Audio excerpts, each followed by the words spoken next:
आप देख रहे हैं केकेडी न्यूज। राष्ट्रीय अनुसूचित जाति जनजाति विकास परिषद नई दिल्ली द्वारा भोपाल के मानस भवन में अधिवेशन किया गया, जिसमें सभी समाज के नागरिक गण उपस्थित रहे,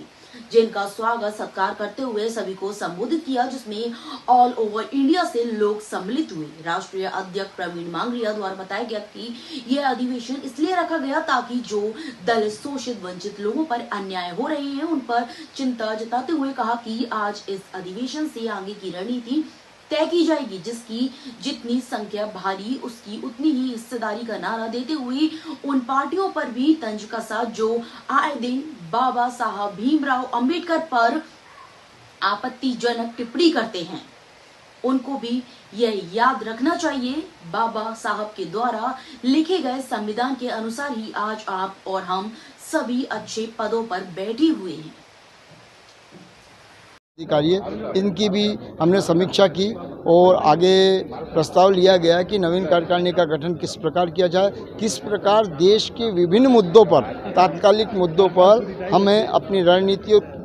बनाई जाए, कार्य योजना बनाकर हमारे इस SC/ST वर्ग के लिए हित की रक्षा के लिए किस प्रकार हम संघर्ष कर पाएँ और हम इनके हित की रक्षा किस प्रकार कर पाएँ, संविधान की रक्षा किस प्रकार कर पाएँ, दलित शोषित वंचित पीड़ित मजदूर मजबूर वर्ग की लड़ाई हम जमीनी स्तर पर किस प्रकार लड़ पाए, इसके लिए हमने आज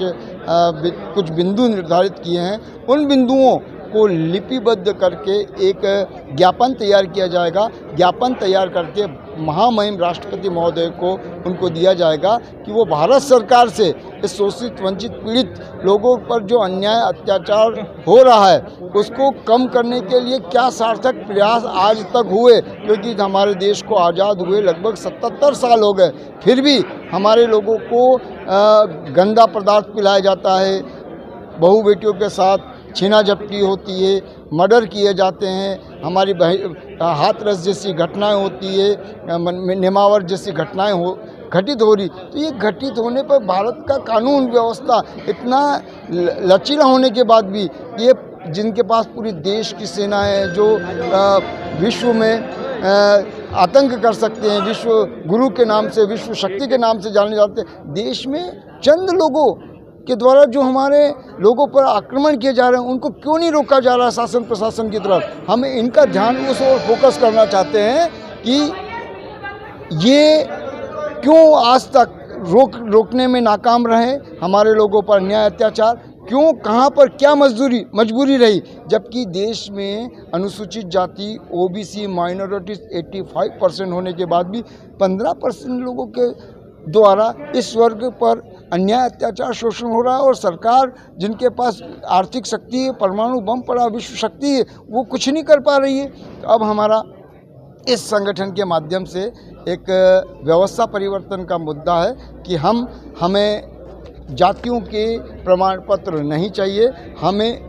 अगर अनुसूचित जाति वर्ग का व्यक्ति है तो अनुसूचित जाति वर्ग का प्रमाण पत्र ही लेंगे और अनुसूचित जनजाति वर्ग का व्यक्ति है तो अनुसूचित जनजाति वर्ग का प्रमाण पत्र लेंगे, न कि हम बलाई जटिया जाटव अहिरवार मोची इस प्रकार का कोई झुंझुना अब हाथ में नहीं लेंगे। यह क्रांति हमें इस देश में संगठन के माध्यम से लेकर आनी है और हमारे युवाओं को जो गुमराह किया जा रहा है धर्म संस्कृति के नाम पर, उन्हें बुद्ध की ओर और बाबा साहब भीमराव अंबेडकर जी की विचारधारा की ओर हमें उनको परिवर्तित करना है। यह हमारे संगठन का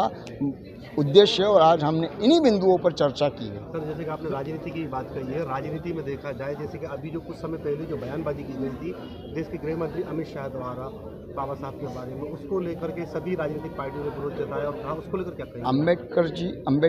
अम्बेडकर जी कोई नारा नहीं है, ये नॉलेज ऑफ यूनिवर्सिटी है